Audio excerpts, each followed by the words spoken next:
and donkey balls. Big old hairy donkey balls. Bouncing, bouncing donkey balls. Your coach is a clown. Your team is sucking donkey balls. Big old hairy donkey balls. While I'm out here stacking paper on my grind, breaking walls, flexing with my crew. Yeah, we never take a fall. Thug life, living right while you bitches just stall. I'm the king of the block, got my hustle on lock.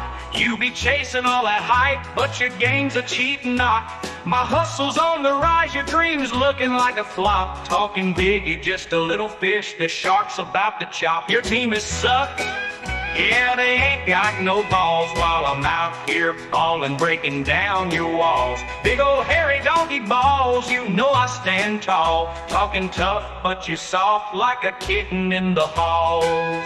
In the streets I roam deep, got my pride like a beast. You a feast for my rhymes, I'm a savage, not the least.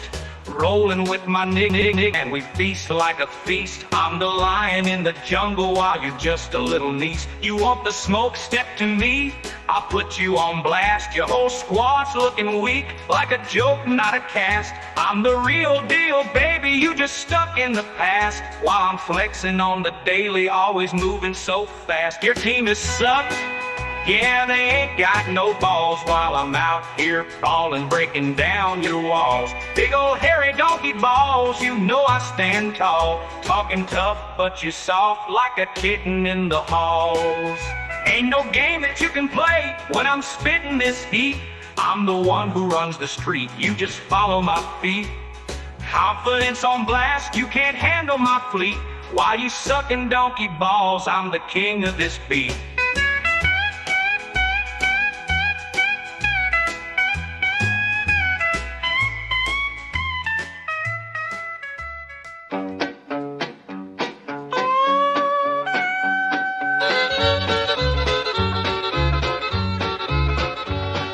Ain't that complicated? I'm sipping the wine, riding this train to glory. Got my cash on my mind, all the way to hell and back.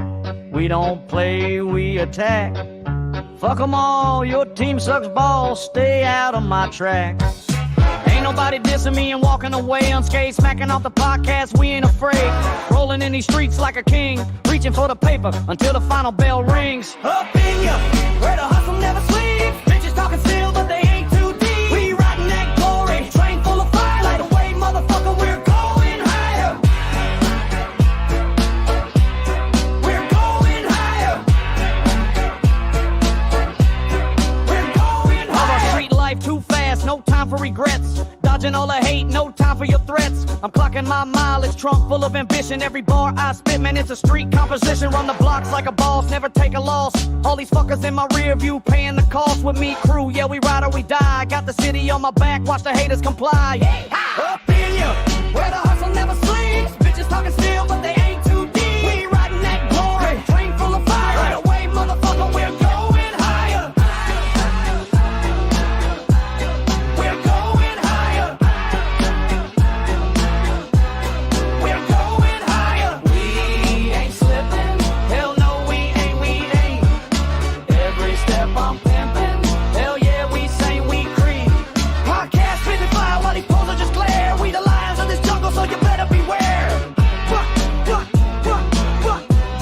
So you better beware. Like a goddamn movie, I'm the star of the show. I'm full of ambition, let my true colors glow. I'm gripping on the path and I'm killing the scene. Ain't no stopping this train, just follow the dream. Fuck 'em all, I'm the realest, see the truth in my eyes. While you motherfuckers fumble, I'm the one that will rise. So bring your best game, but I'm calling you bluff. Cause when it's all said and done, man, you ain't that motherfucker. Up in ya, where the hustle never sleeps. Bitches talking still, but they ain't too deep. We riding that glory, train full of fire. Either way, motherfucker, we're going higher.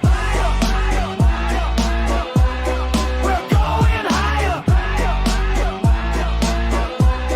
We're going higher.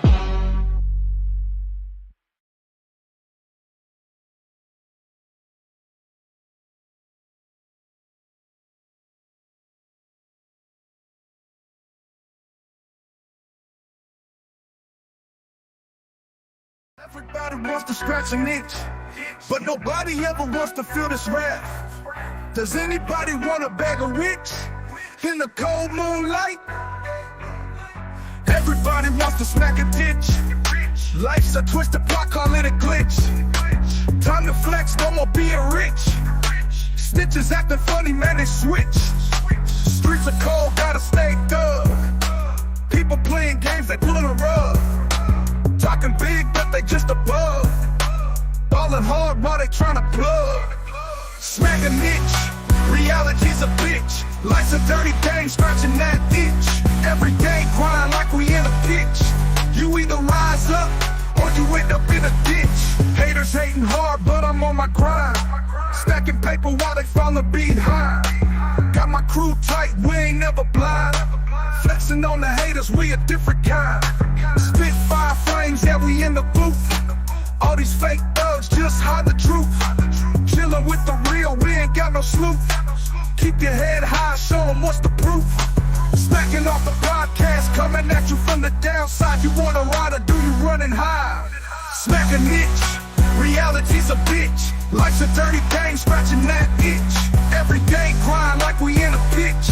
You either rise up, or you end up in a ditch. Smack a niche, reality's a bitch. Life's a dirty game, scratching that itch. Every day grind like we in a pitch. You either rise up, or you end up in a ditch.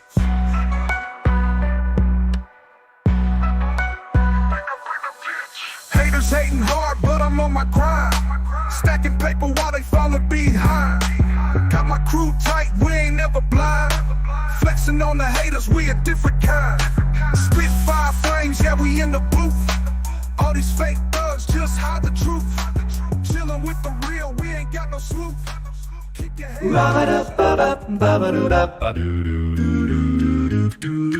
Snacking off the podcast is preparing for you. Or are they getting high? When will this podcast start? You probably know more than I.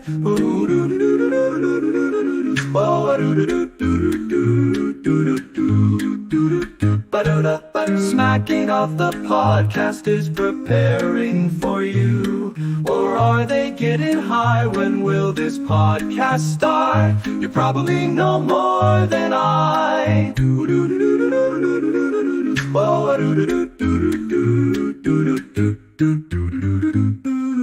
Snacking off the podcast is preparing for you. Or are they getting high? When will this podcast start? You probably know more than I.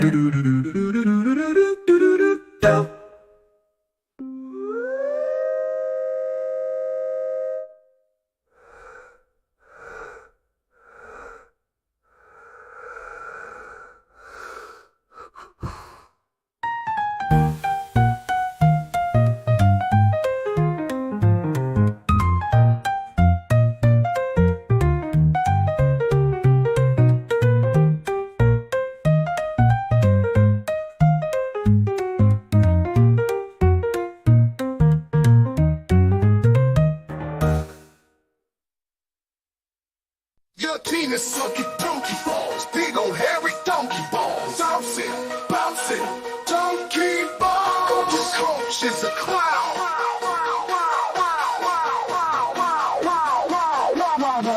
Your team is sucking donkey balls, big old hairy donkey balls. Bouncing, bouncing, donkey balls. Your coach is a clown.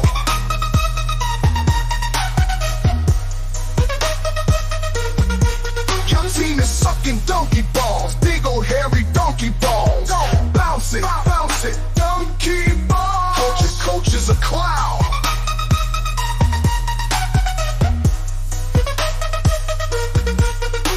Your team is sucking donkey balls, big old hairy donkey balls. Bounce it, donkey balls. Donkey balls. Your coach is a clown. Your coach is a clown.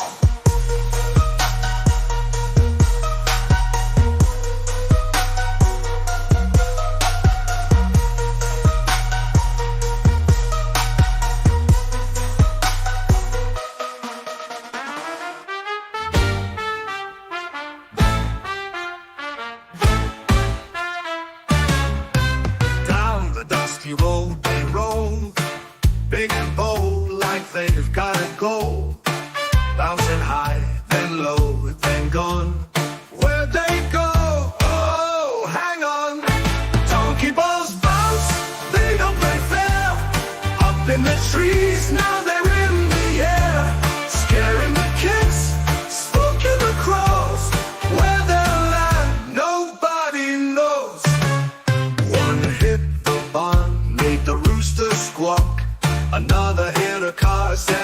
the alarm clock. They got no chill, they got no shame.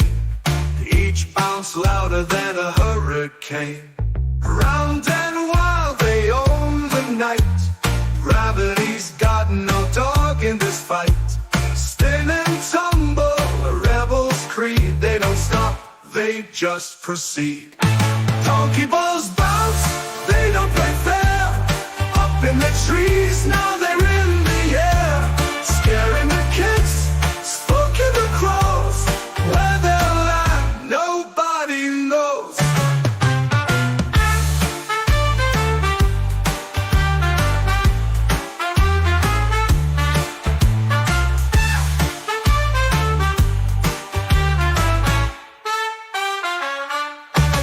So if you see them rolling by, better duck or at least say hi. Donkey balls bouncing, causing a scene. The wildest show you've ever seen.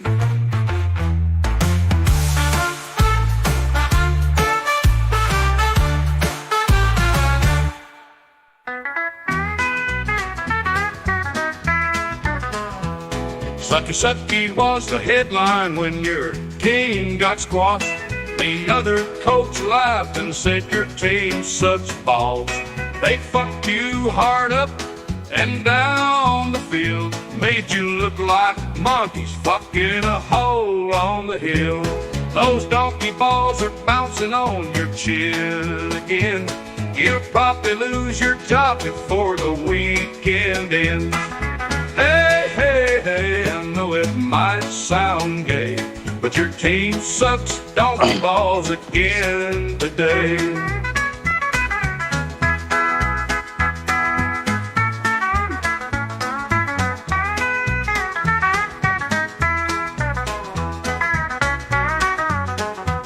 Sucky, sucky, sucky was the headline when your team got squashed. The other coach laughed and said your team sucks balls. They fucked you hard up and down the field. Made you look like monkeys fucking a hole on the hill. Those donkey balls are bouncing on your chin again. You'll probably lose your job before the weekend ends. Hey, hey, hey, I know it might sound gay, but your team sucks donkey balls again today. Those donkey balls are bouncing all around. Bounce up, bounce up. Balls up above. Those donkey balls are bouncing all around.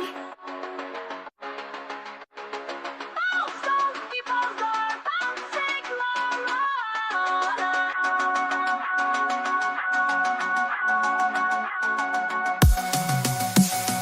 Those donkey balls are bouncing all around.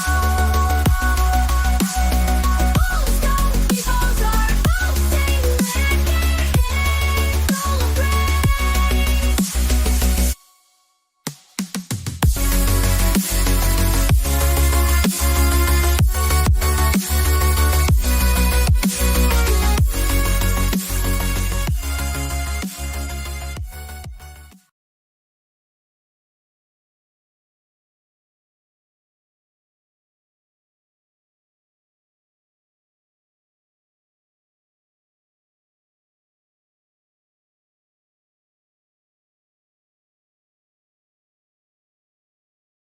The way we played against Southern Cal and Ohio State, I think we walk out of there with a victory. Mario's capable of fucking it up somehow. We have to be on game day. You know what that's going to be like. No. You don't play. Damn you, Ed. So I like that graphic. I look like Dr. Demento. I like that. You, I like Dr. yeah, you noticed that too, didn't you? You're a dead man walking toward the unemployment line. You ain't nothing but a punk bitch. Fuck you and every goddamn thing you stand for. Knocking off the park.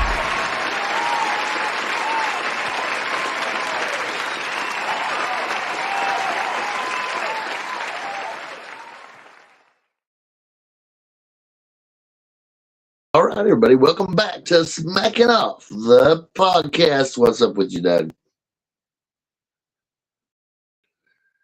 And looks like, has anybody else joined us on the podcast yet? So, looks like we're going to talk about the national championship game. I'm sure Doug will join us here in a minute and the other cast members. And I'm looking at this. This is a beautiful graphic Doug's put up here, and we're looking at the bison and the ibex, who's smoking a pipe, by the way. Now, I wonder if he's an advocate of legalization. You know, what's in that pipe? Because really, just like this game, it's going to be difficult for an ibex to overpower a bison. Now, you think about the roles they have in the ecosystem, and you might say that ibex's only role in this fight would be to pick the bugs and the ticks off the bison.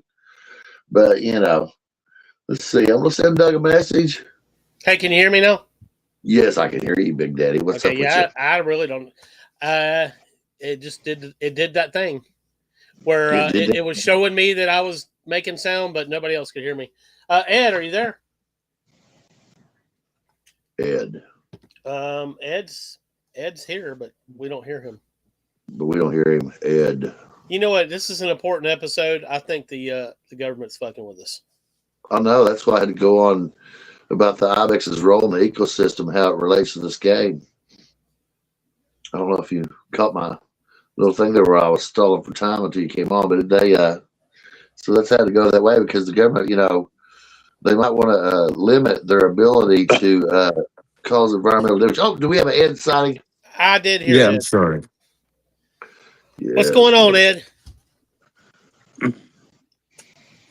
Not much. There you go. Are you ready for these bisons and the hurricanes to play? Yes. Though you don't know why I'm calling them bisons, do you? I really can't wrap my brain around the Indiana Hoosiers mascot being a bison. I know. I still don't. It blows my mind, and I believe it because I know that you accurately researched this stuff. But I swear, I followed Indiana sports for a long time, whether I liked it or not.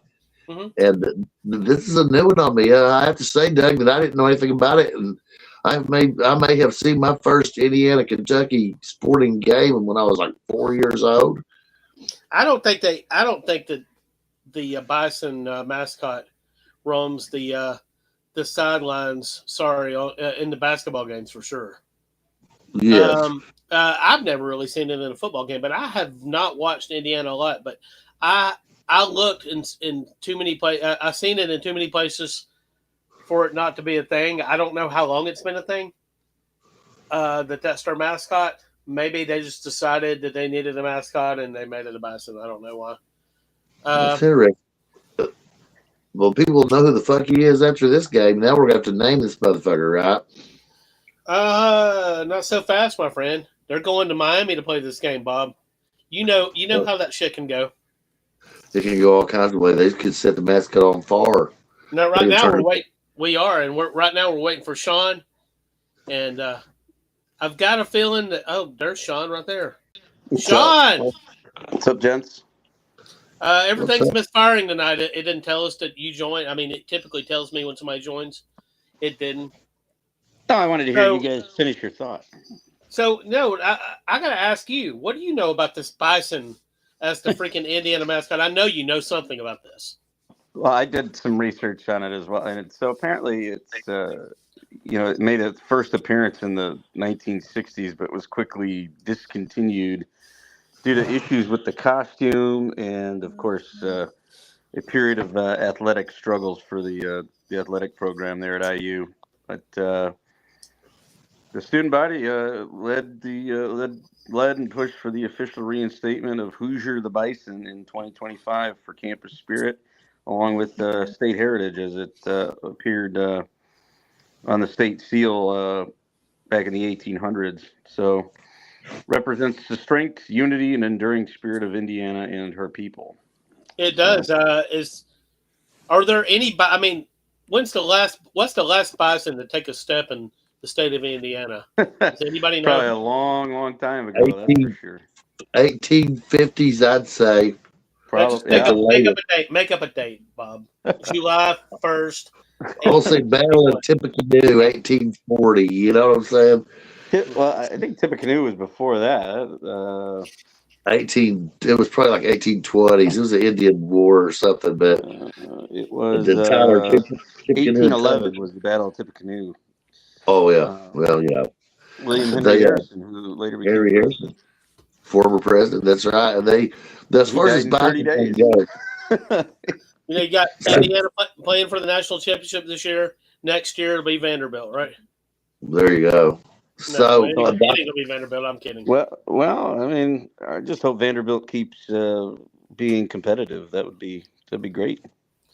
So you know, how do you Pavia, feel about? Go ahead. Pavia looked real good, but the way that he had meltdowns made me wonder if any of his meltdowns would have cost them more games. I wonder if they would get a guy that was a little bit less swayed by emotion, but had the same skills. They might go just as far next year. Well, they have a. He's gone, by the way. I mean, I'm Finally. pretty sure he's not going to get. That would be what, like an 8th year of eligibility. So he's Unbelievable. He's gone. But no, they got I think they last minute before signing day they stole a 5-star from Georgia quarterback. So and now he's going to be a true freshman, but you start getting him in there now, getting him battle tested, and then continue to mine the portal like Clark Lee has done the other positions, and hopefully they'll stay competitive. I don't know if they'll put together a championship run like IU has, but I mean, IU's not only got the guys they wanted to get, but these their roster is on both sides. It seems like all these guys are at least 4th year, if not 5th year, some 6th year guys on the roster. I think they had the average age starting wise for them is 23 and a third years of age. So you're playing grown men here at this point. You're not playing 18 and 19-year-olds. Before COVID, 22 was an old player. Yeah. Oh, exactly. Yeah. 22. You go, man. This is a 5th year guy. He's been there a while, and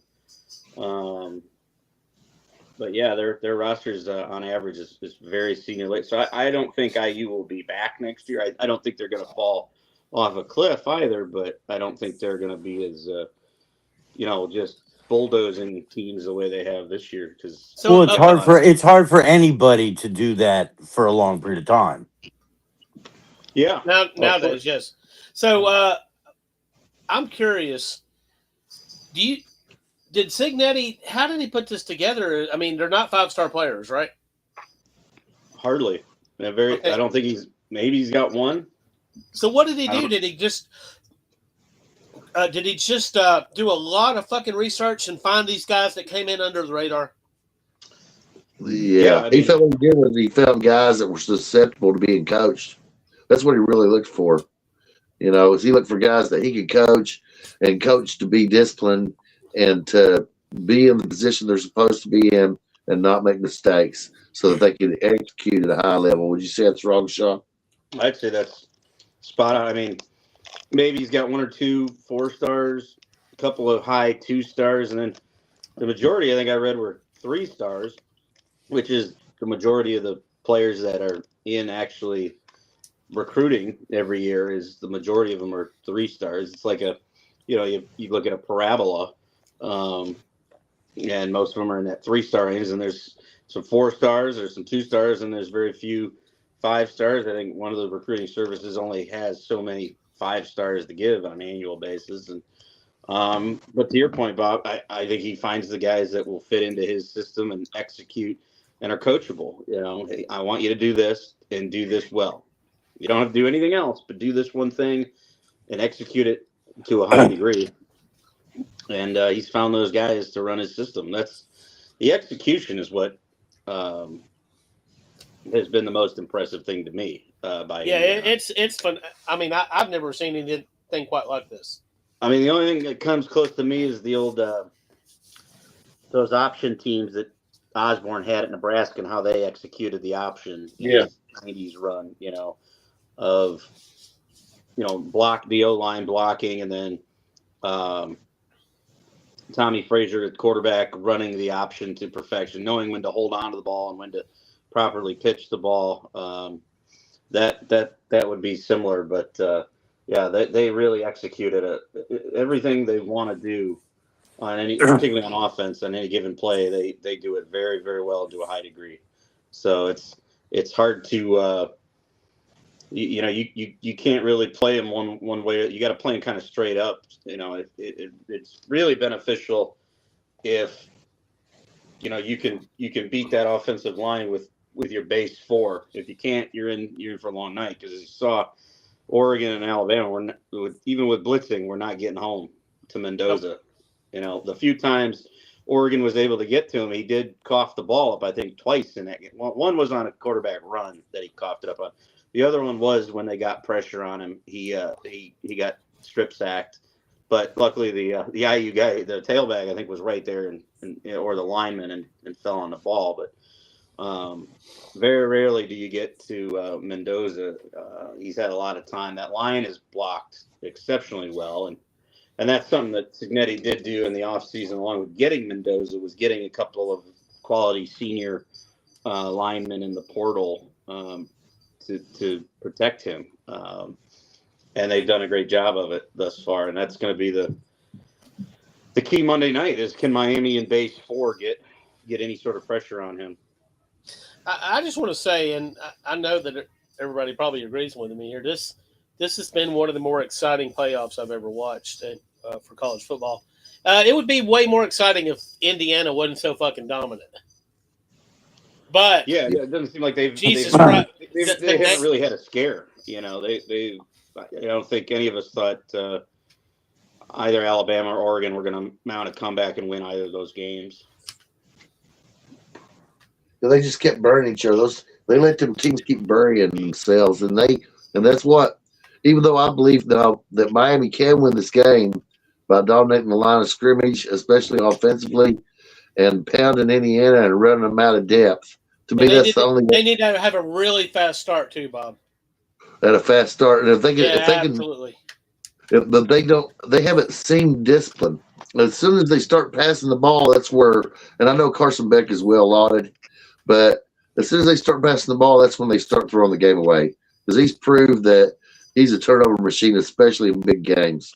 So Indiana, on the other hand, has to force him into second and long and third and long situations and not make mistakes. But if Miami can play clean football, they certainly have the capability of dominating the line of scrimmage against the Hoosiers, but I don't think they can play 4 quarters of clean football.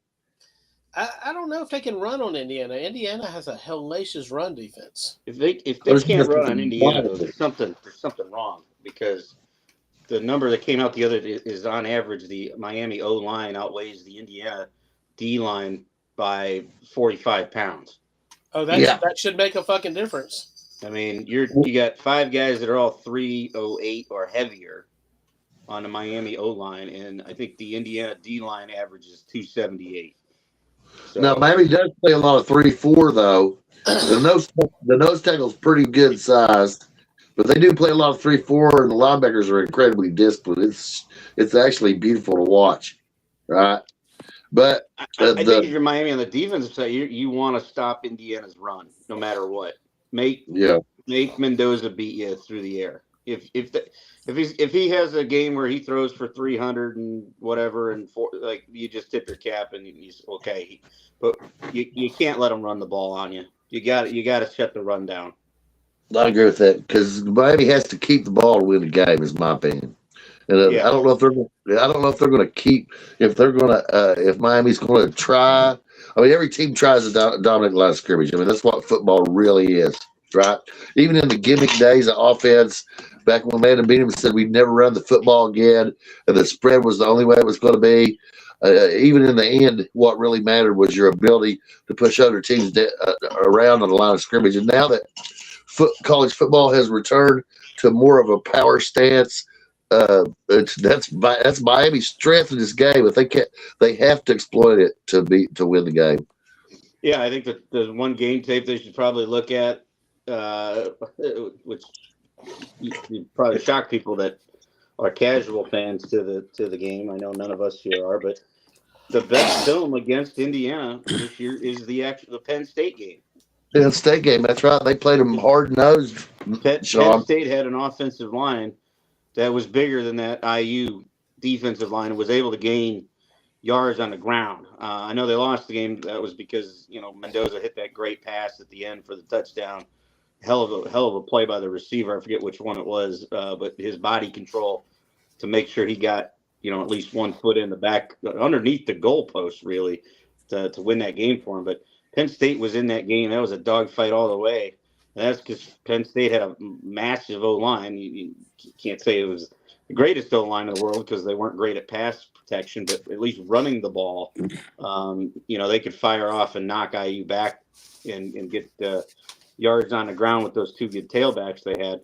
And Miami's got at least one that's a pretty damn good tailback. I know he's a little banged up, a little chipped up, but I think he's going to play. So, yeah, I'm with you, Bob. They gotta run the ball, control the clock. Very similar to the Super Bowl 25 between the K-gun, high-flying Buffalo Bills and Jim Kelly wanting to throw the ball over the place, and then Bill Parcells and the Giants ground and pound with Otis Anderson and keeping that offense off the field as long as they possibly can. I think that's the recipe for success for Miami. But defensively, they've got to stop Indiana's rushing attack, because when they get that going, that opens their whole playbook up, and it gets curtains real quick. I mean, we saw that with Oregon the other night. That was brutal. So I'm going to put this with Ed. So Ed, if I'm Indiana and I win the kickoff, I want to kick. What do you think? If I win the coin flip, I want to kick off. If I'm Indiana, what do you think? I don't think it's a big deal either way. Because I think Miami's best shot, they're going to have to punch Indiana in the mouth early. But they're not going to knock them out. It's going to have to be a TKO. They're going to have to keep punching them in the mouth. And at Indiana, they're going to have to impact Indiana's confidence, because their confidence level, Yeah, it's through the fucking roof. it is through the fucking roof. They're going to have to get inside their heads. Create a little doubt. You got to create some doubt. Get up by 10 or 17 points. I definitely don't suggest that Miami starts the game the way Oregon did from the first play from scrimmage. Yeah. Because when I seen that, I was like, Jesus Christ, you can't start like this against this fucking Indiana team. You're done already. Yeah, that's what they're wanting. They want you to make mistakes.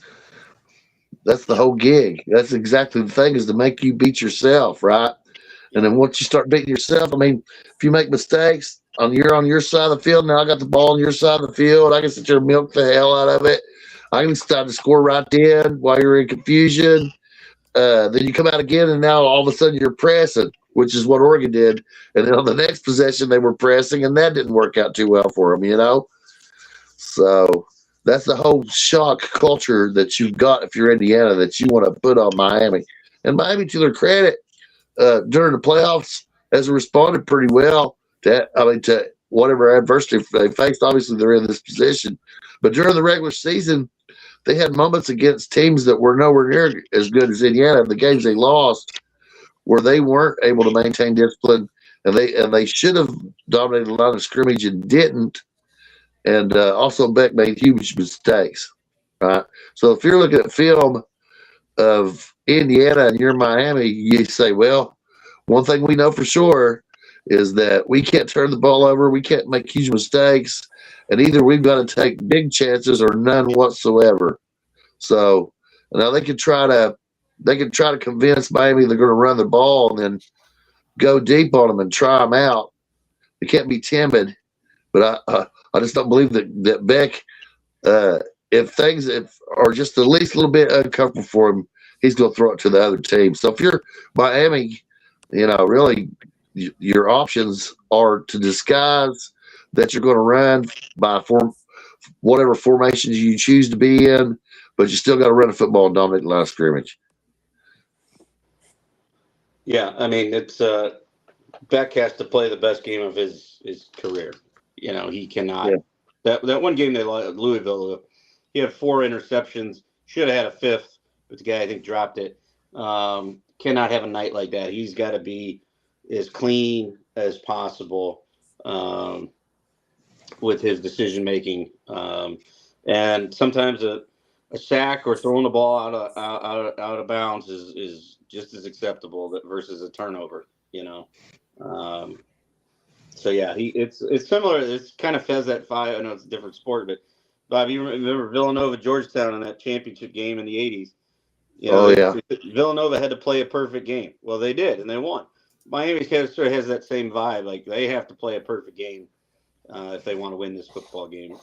Because they're very talented, but they don't execute nearly at the clip that Indiana executes at. And I would say on the defensive side, they're going to have to take some chances and try to get some interceptions. You can't be given. I was surprised Oregon was giving their receivers so much space. I get their thought was let them catch it and then come up and hit them. But, I mean, rarely did that create any fumbles by those receivers. So some of those routes that they run, maybe you got to gamble and maybe try to get an interception and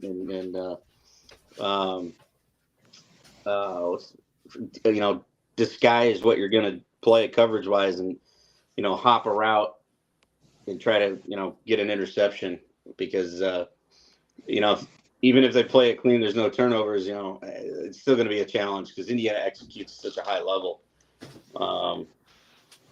Getting them to punt is a hell of a thing. It's a little victory. But, they're patient. Both sides can be patient and play a field position battle, and if they have to do that, that'd be a smart thing. Well, this reminds me of also going to the basketball analogy. Is Indiana's last basketball national championship that I can remember was '87, and they played the championship game again in '92, I believe. Not '92, but yeah, I believe you're right. '87's their last one. Yeah, right. And that team really didn't have any great NBA players on it, and it was just a whole lot of execution and doing everything right all the time, and that put them in the championship. That's what they've got to do this time. That's what the one thing that could sink Indiana is coming in the game and not being prepared. But guys, I'm looking at this coach. I'm looking at everything being on. And I can't imagine them not being prepared. Yeah, that ain't gonna be the issue. Right. And the other thing is, their 2 closest calls were on the road, obviously, at Penn State. And, we haven't talked about the Iowa game because that was a struggle, 20-15. But that's another good one. Yeah, another good one, Ed. Absolutely. I would look at the film on that one, too, if you're Miami. But everybody that's ever been affiliated with Indiana University is trying to get to that game tonight. I mean, Monday night. So, yeah. It's not going to be 90. You hope everybody in South Florida bought tickets. It's not going to be a 90% Miami crowd. It's just not. I would be surprised if there are less,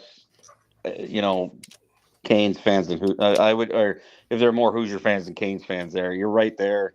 I mean, your teams. If they don't, then you say that you'll give up college football in Miami because. Let me tell you about buying tickets for football in Miami. Now, there's going to be more Indiana fans there than at a typical Miami home game. They'll print agree with that. I would just say I'd be surprised if it's more Indiana than Miami fans in that stadium.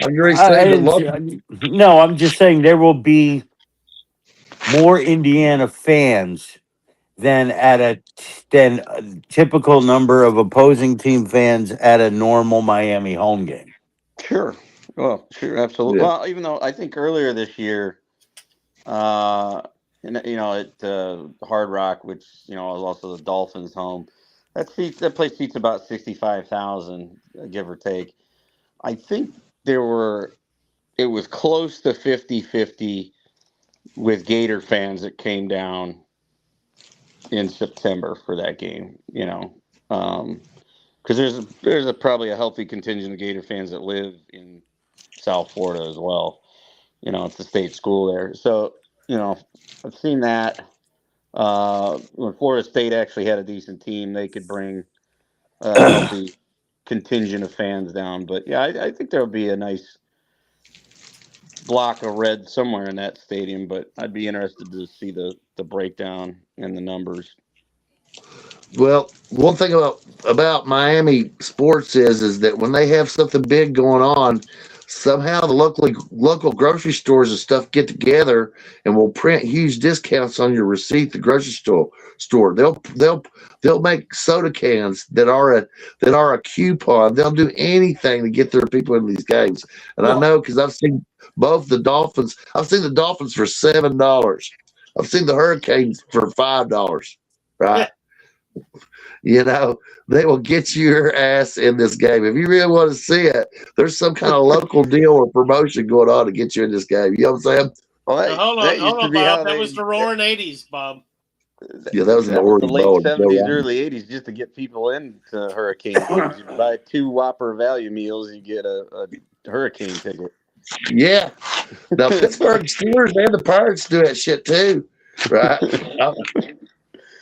And they, but yeah, I think if you're in South Florida and you like the Canes and you got the game right there in your backyard, spend the money. You want to You don't know when you'll see Miami back in the Orange Bowl or the national championship game in your backyard again in the near future. I'm not saying they're going to fall off either, but it's a lot easier you're not worrying about transportation and lodging when you live right there versus say the last national title they won was in the Rose Bowl. Well, Miami to Pasadena is a heck of a trip, and the last one they played in was in Arizona against Ohio State in 03, New Year's Day of 03. That's all the way out in Arizona. So now your flights and hotels, you're right there. There's no excuse. If Canes fans don't show up for this one, they got no excuse. That was the Jim Tressel game with the bad call in it where the refs totally screwed Miami. Yeah, the very late pass interference in overtime. Yeah, that was ridiculous. That was awful. But what's that? These tickets are pretty steep, are they not, Sean? Let's look. Say we wanted to go. We still got some time, guys. There's 4 of us here on the call. Let's say we wanted 4 tickets together for Monday night's game. Let's just see what the secondary market's telling us right now. So I'll pull it up here. So college CFP national championship game. It's selling fast. They got the little fire emoji. 4 tickets. We want 4 tickets that we want to sit together. Cheapest that I can find here on this no free ads, Ryan. I'll tell you what secondary site I'm using. But the cheapest, if the 4 of us want to sit together right now, are $4,115 per ticket. Goodness. And that's the upper deck of the end zone. Mm. The most expensive I'm seeing is right behind Indiana's bench. Each ticket is $18,140. So Ed's right. Doug, you can expense that to the smacking off account, right? We can expense this. Yeah. Yes. Let's do it. So they want to see Signetti up close, do they not? Yeah. So that's right behind the Indiana bench. That's $18,140 there. On the Miami side, if you want to see crystal ball, there's just a little cheaper, $14,515. You can buy a decent used car for that. I'll put you in a Camaro for that much kind of money, a nice one. Let's say I just wanted to go by myself. I just want 1 ticket. So I'm gonna say 1 anywhere. Just get me into the stadium anywhere right now. Let's check that. Cheapest one a smooth $4,000, also in the nosebleed upper deck of one of the end zones. 4,000 even for one ticket. Good. How does this compare to what was the game last year? It was Ohio State and Notre Dame. How does it compare? It's comparable. It's a little more expensive this year because Hard Rock is about 15 to 20,000 less seats at Hard Rock than the Superdome. Superdome is bigger down there in New Orleans. So the Superdome is 80,000, I believe, minimum for a football game. Yeah. So Hard Rock is I'm looking it up here. Hard Rock is for football holds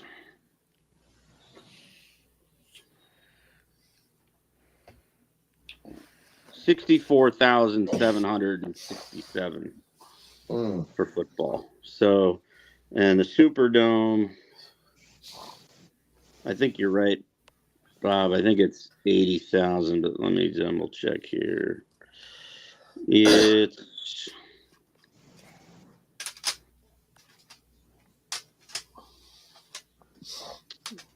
so 76,500. You're talking 12,000 more seats.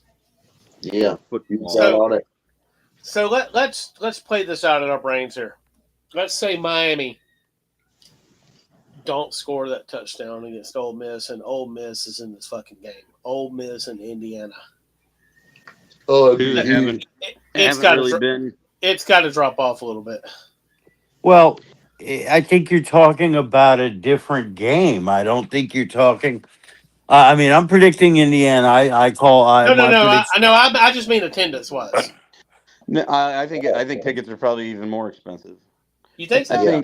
I do, because Ole Miss, one, they'd be kind of in the similar boat that IU is in. They've never been. Season's a magical season. You don't know if you're ever going to get this kind of a season again. So I think the tickets would be even more expensive. We came damn close to that game, did we not? Yes, we did. Oh, absolutely, absolutely. I think Miami fans know that they're gonna be around in this current era of NIL and transfer portal. They've clearly shown it. I mean, the news today, I guess they're looking at a new quarterback to get out of the portal. I think they're trying to get Mensa from Duke. So yeah, clearly Miami's going to spend the money and get the players, and they're going to be in contention here in this new era of NIL and transfer portal. That's not to say Indiana's not going to be in it, but I mean, I think it's still a challenge to get top tier talent to go to Bloomington, Indiana, versus some other destinations. Yes. Natty is certainly a selling point because he's such a great coach, and their system is proven. But again, it's still Bloomington, Indiana.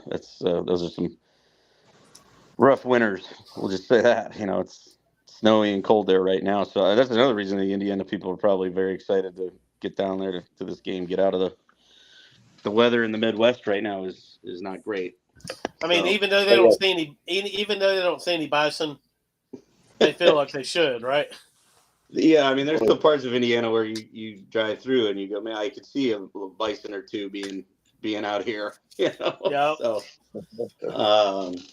So it doesn't surprise me that as Ed said, as many IU folks are trying to get down there for this game. Even if you don't get in the stadium, just be in the area, the environment, the revelry. There's always, for these national championship games, tailgates and parties going on galore.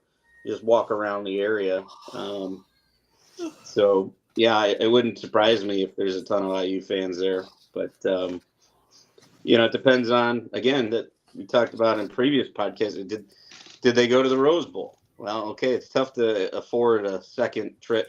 So some people that went to the Rose Bowl, they're not going to be able to afford to go down to the championship game, and then others that went to the Peach Bowl, 2 weeks ago.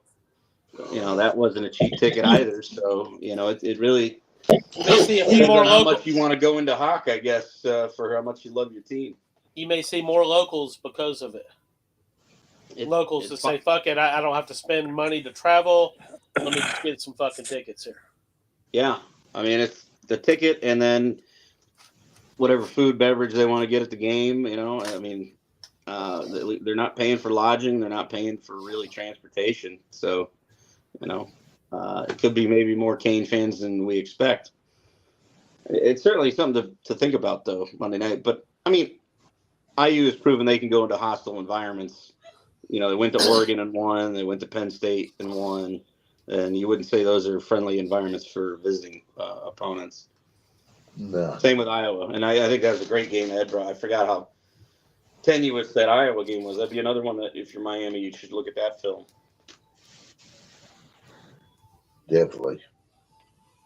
They go I just Texas hope it's a competitive game. I hope we don't get a clunker. It seems I don't feel like we're going to. I think Miami's gonna play their ass off. It is funny they missed can you imagine if this was the 80s and 90s, you wouldn't think of Miami hosting a national championship game in their own building and being an underdog. So I think today I saw they're currently 8.5-point underdogs. Wow, that's a big spread. Yeah. It is, but I mean, look at the way Indy, like Sean said, they're like a machine. I mean, they dominated Oregon. It was ugly, guys. Yeah, it was ugly.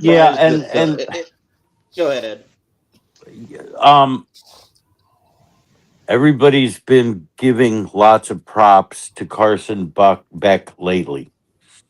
And he has been a very, very good game manager lately. But he's also been mistake prone. So it may also be a matter of he's due to fuck up again. Okay. Do I expect Indiana to put up 56 on Miami? No, I don't. I expect it to be a pretty competitive game, but I still expect Indiana to win it pretty comfortably. I'd be shocked. Help me. What was the final score? I know Miami beat Ole Miss, but what was the final score in that one? If anyone knows up top, without me having to. I mean, they scored they could have tied it with a field goal.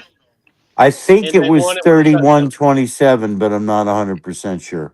That's really close to what it was. I mean, it was they needed a field goal to tie it, and they end up scoring a touchdown. Yeah, I got to pee. I'm sorry, but 31-27. 31-27. So I mean, oh fuck! Shit. Oh damn! You all right, bro? Ed stepped on his dick. Heads down. Yeah, right. Damn. Shit. That don't sound good. Ed, you want me to call 911? Hold on. You're not gonna faint, are you? No, it's just the way that I moved, and now it's okay.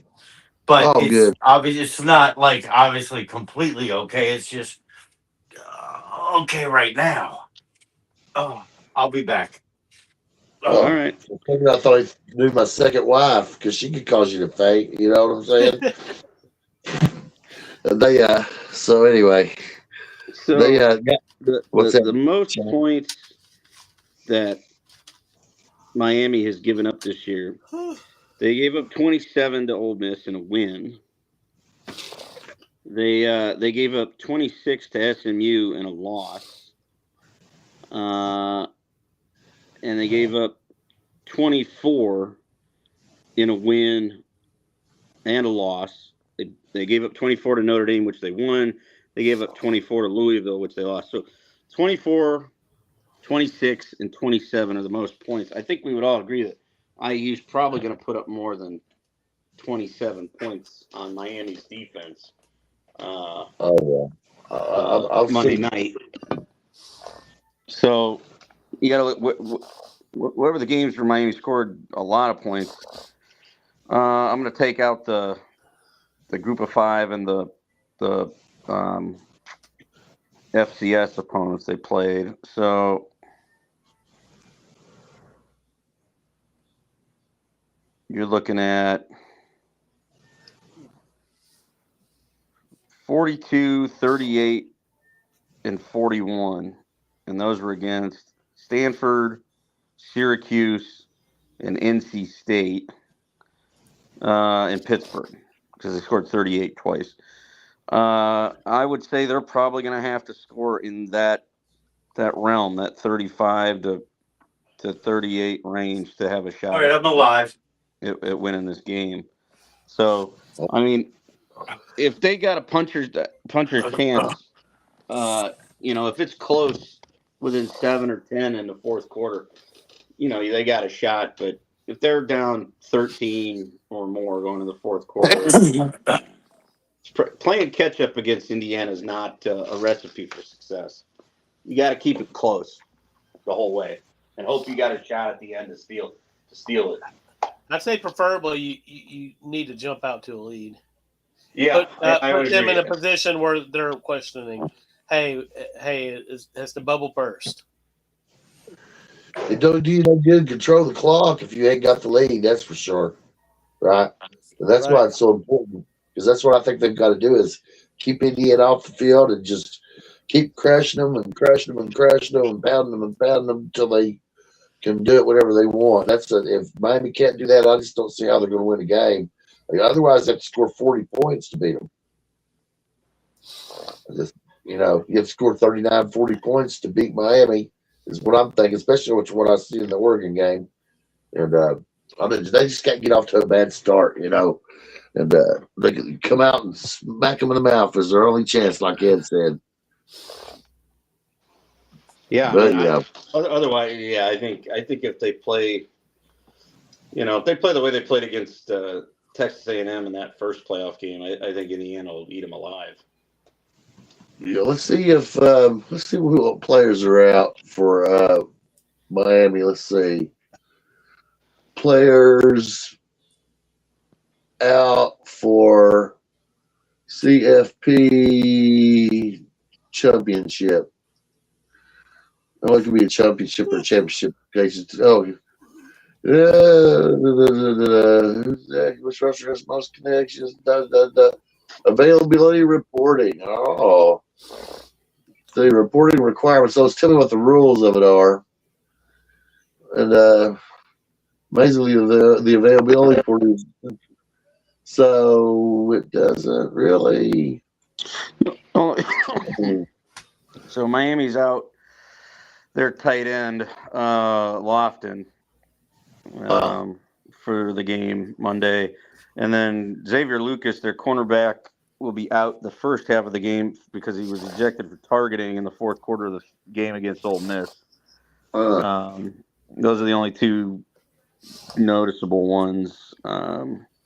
They've had a break. People's had time to recover or go in the training room day in and day out and get worked on, that kind of thing. And we're going to a championship game. They're going to take people up and sit them out there unless they're a liability. I guarantee you.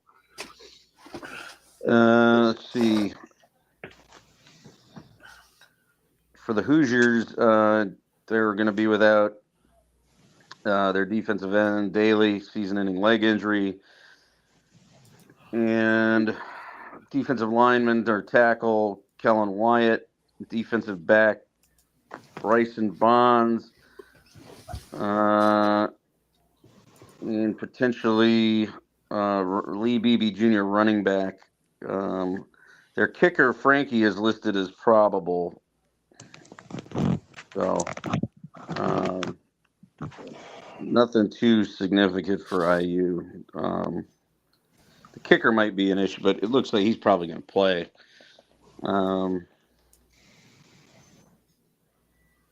What was the punter? No real significant. Becker and Boykin are going to play. Kamara, the defensive end, is expected to play. And that's it. So, nearly full strength for both parties. Yeah. It's not going to be a reason this superstar, that superstar. It's not really going to be a reason for one team or the other not winning the game, which is good. We have fairly healthy opponents against each other for the national championship game after a long season for both. Something just dawned on me that's interesting. So, you watch these games in the past, they talk about what percentage of players graduated, who was on track to graduate, the student athlete of the week, scholar of the week, that sort of thing. And I'm looking, if you're a portal player and you're getting to the end of the semester, or this just happened, you come in the new semester, you don't even show up. After the championship game, you can either go to the portal or go to the NFL. They'll give you a little basket weaving class to recover your, to recover your credits hours, maybe, and they'll figure it out. Nobody's talking about the academic side of this. Are people getting degrees that are transferring 4 times and staying 6 years? You better be diligent with your classes. That's for sure. If you're looking to get a degree. And Flip was a real go-getter, and you were in the COVID era where they gave people 6 years in the hand. Man, you could come out there with a master's degree real easy. You'd be well on your way to a doctorate, Yeah. if you were smart. But I doubt that's happening. I'm curious about that and what the ramifications of that are, because it's basically, it's a pay-for-play league now. And well, a lot of these guys enroll early, like they graduate high school in December and then they're in January, and they generally don't leave in the summer. So you're talking, they should, by the time they're starting their senior year, if they don't leave for the pros, they should be getting ready to graduate with your undergraduate degree after your last, if you play 4 years, your last season of football. If you redshirt, then you have another year, and so you should be working on your master's degree, and you could get out of there either partially done with your master's, or even, depending on how many courses you take, damn near done with your master's degree. I think they said that about Mendoza. Mendoza's close to, if not already, finishing his master's degree at Indiana. So it depends on how many classes you want to take as well. When you're in your master's program, there's no, for the undergrad, there's a minimum. I think a minimum is 12 hours a semester. But for the masters, I think it's maybe 6 hours is the minimum, because it's obviously a more challenging degree to get it than your undergraduate degree. But a lot of them also say they take their classes online, so they're either getting up very early in the morning and doing this coursework on their computer at home, or they're staying up late at night and doing it when they get back from football related activities during the season. And now the spring is a little different, and the summer obviously is a little different, but during the season, the football team has got them for basically from noon until 8 o'clock at night, So the reason I bring this up is you're hoping that somebody's in these guys' ears, because most of them are still kids or young men's ears, and somebody's saying, you're at this school and you're transforming back and forth. This is not everybody makes the NFL. You might get hurt. You might not be good enough. If I was you, I would get this degree right while you're there. Somebody else is paying for it. So that's my advice to them. Absolutely. Well, I think they said this is the crazy thing. You might enter the portal and thinking you're a wanted player, and next thing you know, no one wants you, and the school you left to go into the portal doesn't want you back. Well, unless you want to drop down, say, from FBS to FCS, where you'd probably be wanted, that could end your football career right there. So you never know when, it's a gamble when you go in the portal, unless you're one of the the creme de la creme players that everybody wants. Some of these guys, that's like the end of their FBS football career when they think they're going to get an offer to go somewhere else and no one calls them, and the school you left to find greener pasture says, well, we don't want you back either. That ends that scholarship, and that ends that football career, at least at the FBS level. Maybe they drop down to FCS or Division II, but sometimes it's a mistake, and so I mean, there have been a couple guys that have entered and they realized I'm not getting a lot of calls here. And they go back, and luckily some of them I've read, the team that they initially were going to leave said, yeah, all right, we'll bring you back, But some, they just say, hey, you decided to leave us. We don't want you back. You thought you were too good for us. And so we've already moved on. Your scholarship's already with someone new. It can happen. Two-way street in the portal. Yeah, they can happen. And there's court cases and stuff about contract breach and everything else that makes it real interesting. So these teams made it through all those landmines. And now they're here. And Monday night we're going to get with it. So I'm really excited about that. And, even coaches, should have been in the playoffs, weren't, all because of the portal and the timing of everything. It's something that they got to get under control. But for this season, we can enjoy the fact that one of the losingest teams in the history of college football is in the national championship game. That in itself makes this highly compelling to me. Oh, I agree. Absolutely. It's great to see Indiana, and they're happy for their fan base, especially those that were there from, well before Signetti, and they were dealing with. They did show a photo. It was funny, like the season before he got there, and how few people were at the games in the stadium there in Bloomington, and then he gets there, and the first few games, okay, there's a few more people there than normally, and then they started winning.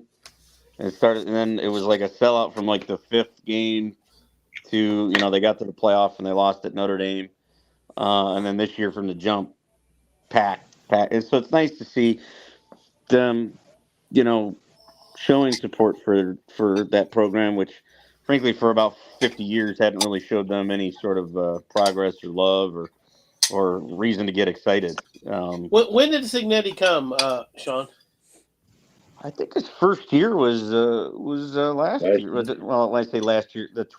We're still in the 2025 seasons. I know we're in 2026, so our listeners out there, So I think he was hired in 2023, December of 2023. Okay, so his first coaching year was 24. Correct. Yeah. Let me fact check that so I'm not giving out bad info. And he won 11 games his first year. Yeah, I think their only loss in the regular season was at Ohio State. I mean, if y'all remember correctly, Indiana, they make it to the championship game in COVID year, but they should have been in the championship game, but something was shifted around and Ohio State went instead. Y'all remember that? Yeah, there was some Big Ten tomfoolery with that COVID schedule. It was definitely an incomplete season. So I think everybody realized at that point that Indiana they weren't as good as their conference record indicated. Was that 2020 year? Let me look. Was that the year they had Michael Penix and whatnot? Yes, I believe it was. They had Michael Penix before he transferred to Washington. That may have been. The 2020 Indiana team. There's a name that Doug will certainly know. The Indiana Hoosiers in 2020 won. They went 6-2, 6-1 in the Big Ten. Their defensive coordinator was Kane Womack. Yep. And their MVP was Michael Penix Jr. And yeah, they were 6-1 in the conference. They probably should have played Ohio State in the Big Ten title, but they were still holding fast and true to the old division structure of East and West. So Ohio State ended up playing Northwestern in the Big Ten championship game. But other than those two, pretty moribund. I think what they say their last bowl win was like 1991 prior to this year. I can tell you this: I do remember them beating Florida State when I was a teenager, and I think it was whatever bowl was in Birmingham in the mid '80s, Hall of Fame game or some shit. I don't know.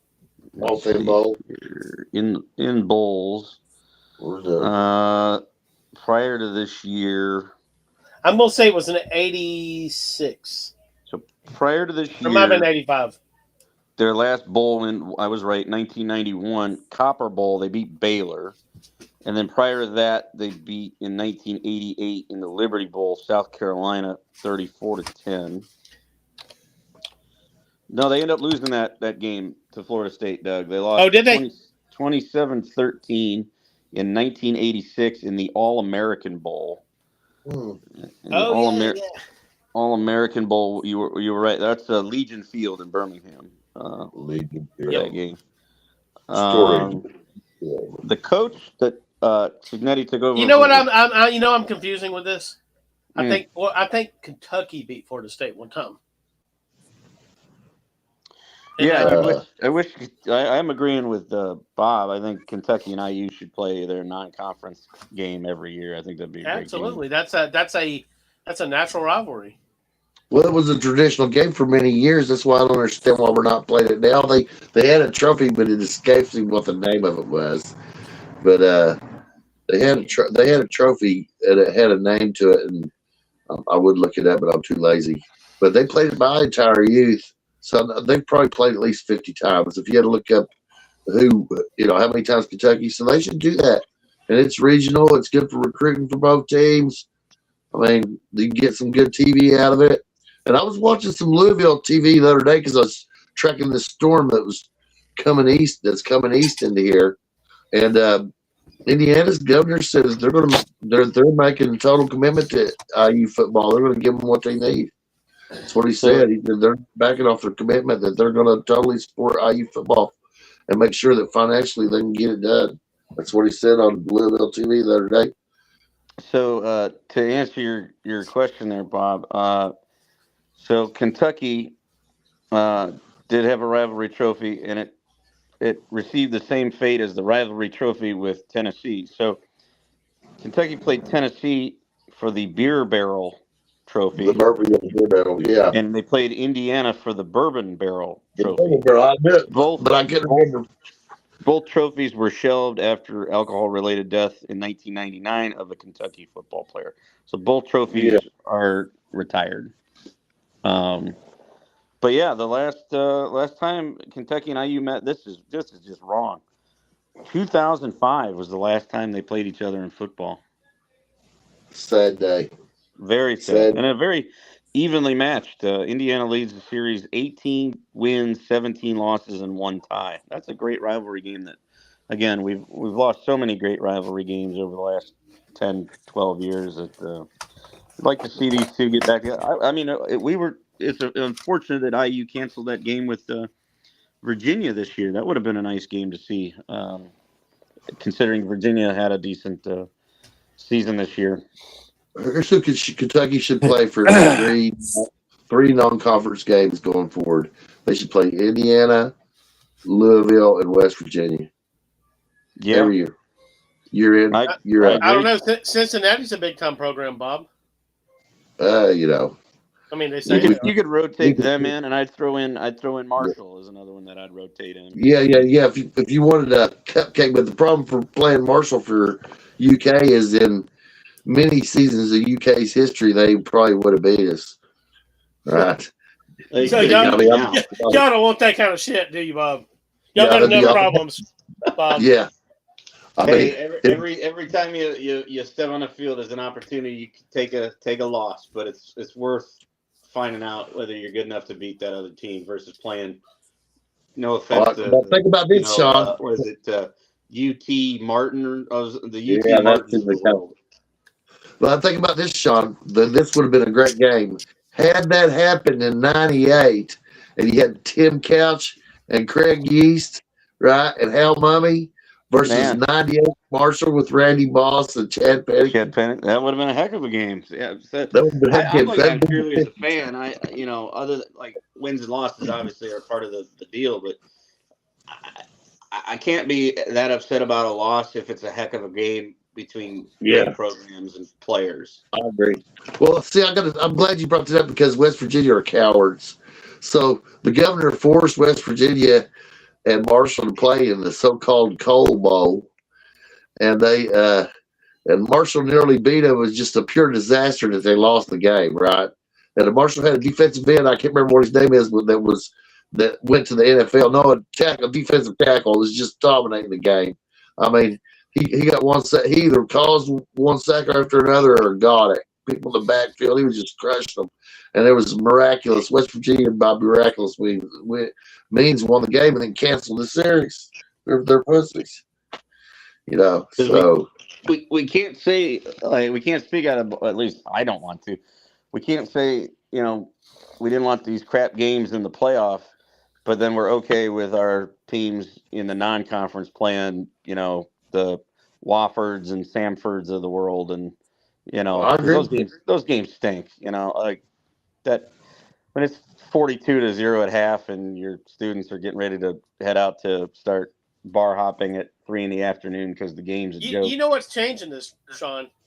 It's not the. I mean, if everything was great with the economy and people were still showing up to these games just so they could get fucking drunk, then I don't think these colleges would be making this change. But what's happening is they're not filling these stadiums up anymore for these fucking games. No. And so these games are worthless to them now. And I'm glad. I'm glad that something clicked their ass into gear. Is ACC still has 8 conference games, right? I think they're going to 9. I think they right after the if I'm not mistaken, right after the SEC said they were going to 9, the ACC said their plan is to go to 9 as well. Do they have it? Do they have that one marked down? I mean, are they just in the planning phases? So, because they got into it late, next fall is still a transition year where some of their teams will play 9 and some will play 8 just due to the already previous, scheduled games and contracts and whatnot. Hell, they got two teams that play each other sometimes. It's not even a conference game. That happened this year, I think, if I'm not mistaken. What was that, North Carolina and Wake Forest? Wake Forest. I know Wake Forest was one of them. I can't remember who the other one was. But so next year is a hybrid year with NC State, Wake Forest. NC State and Wake Forest. That's right. Yeah. But so 12 teams next year will play a full 9-game conference schedule, and 5 will play 8 due to the structure of existing contracts as well as previously scheduled games. By 2027, though, the ACC will have a full 9-game slate, aligning with the other power conferences. Well, I really hope that something changes. I think that the group of 5 teams need their own tournament. Not that a group of 5 teams shouldn't be able to make the big tournament. I mean, I think it can happen, but I don't know. We can't just shoehorn these teams in. We got to stop seeing these, the Ole Miss beatdown of Tulane and the Oregon beatdown of James Madison. I don't really understand, other than those schools and conferences get some of that revenue. Other than that, I mean, I don't really see the point of those. Sean, I know this had to cross your mind. This could have been. Now I don't know where Notre Dame would have been in had they made it into the playoffs. This could be an Indiana Notre Dame national championship game. Yeah, or Notre Dame Miami rematch. Who knows? I do think. Okay, fuck Indiana. That's your stance, isn't it?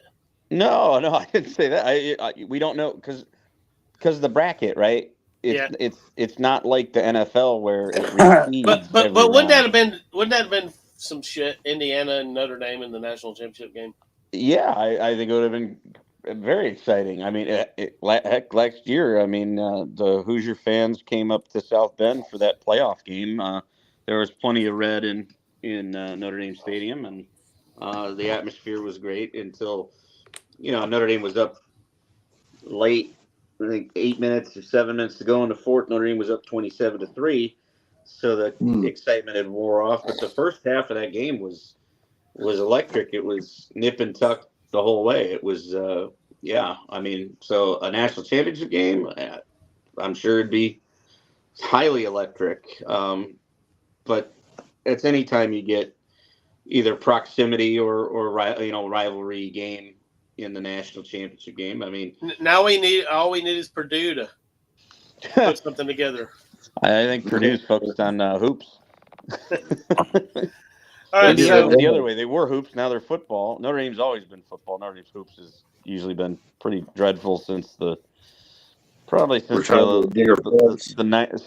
Digger Phelps lost his magic touch in the 90s. Purdue's in tough times right now for sure, with Notre Dame to their north being really good and Indiana to their approximate south being really good at football. And I went to a Purdue game this year and they struggled for about a quarter and a half with Ball State, and that's not a team you need to be struggling with if you're a good team. No disrespect to Ball State, but they're generally at the bottom half of the MAC. Purdue's in a tough time right now. Miami though, that used to be the Miami Florida State game in the 90s was the game, and now it's Florida State's fallen off and Florida's kind of fallen off. So we need those rivalries to be relevant again and be good again. It's good for the sport. Y'all ready to pick on this one? Let's do it. Do it. Ed, you want to pick her first? Who do you got, Ed? Indiana 34, Miami 16. God damn it, Ed. What about you, Sean? Who do you got this? I got Indiana 41, Miami 33. Ooh, I was thinking something a little similar to that myself.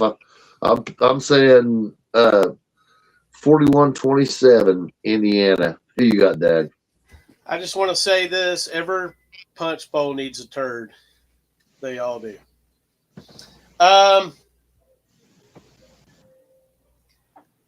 This game's going to be fucking unbelievable. This is going to be a great game. I think that Miami is going to jump out to a big lead. I think Indiana's going to fight back. Give me Miami to win this game, 38-33. I hope you're right, Joe. I hope you're right. Does that cement Miami as a blue blood if they win the game? I think it should. I do too. How many errors do we? You got all these errors at this point. They suck when they're not great, but when they're great, right? Yeah. That'd be 6 national championships. That should put them in the club, especially considering I don't think we're thinking Nebraska is going to do anything anytime soon.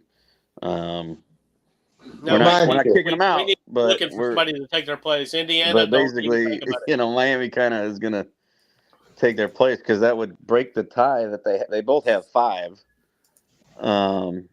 Texas has less. Texas has the least of the blue bloods, but that's not because they haven't been relevant or don't have the ability to. They just always generally shit the bed when it comes down. Push comes to shove. They're in a championship game. And they've been in numerous ones in many, the last 100 years, but they always lose. So Texas got the least with 4, but clearly Texas isn't going anywhere. They've just spent a bunch of money in the portal, and they're going to be relevant again next year. But Nebraska is the one where you go, it's not looking fortuitous for them in the near future, kind of where they're sitting. So Miami would have 6. That would break the tie with Nebraska. I'd say you'd slide them into the blue blood category at this point. Yeah, I just want to let Indiana know you're behind Auburn in the fucking list to get in to be a blue blood, and it's probably not going to happen in any of our lifetimes. Oh, Auburn's in now because they added all those. Shit! They did. God damn it, Sean! They added all those Phoenix City Gazette national titles. Yes. Yeah. Though the real ones still know it's 2. They got really 2, not those other 7 whammy burgers that they're. They're claiming like 1983.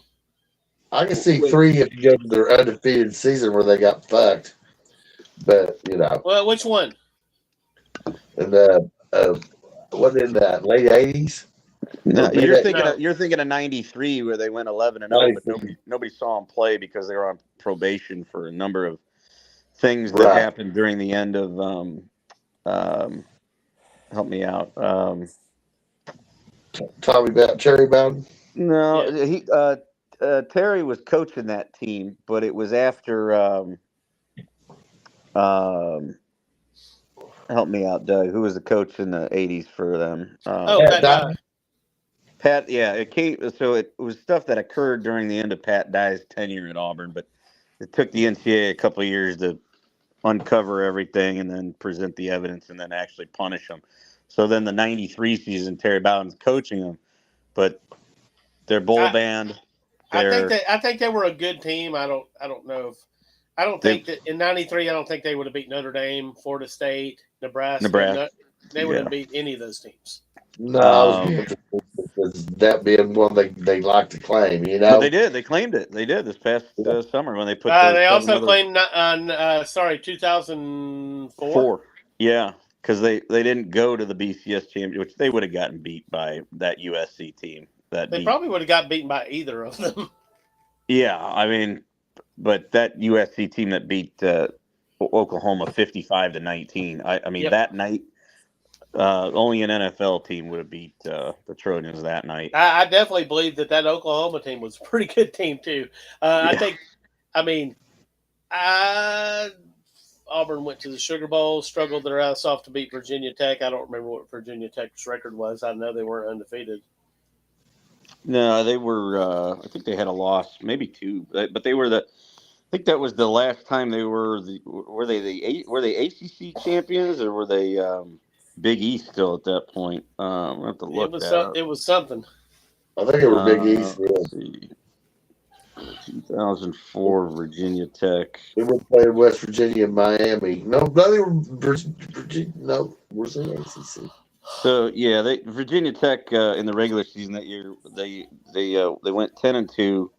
They were the ACC champion at that point. They're in the ACC, and then they lost 16-13 to Auburn in the Sugar Bowl. Who'd they lose to prior to that in the regular season? They lost to USC opening game in a neutral site, 24-13. And then they lost 17-16 at home to NC State.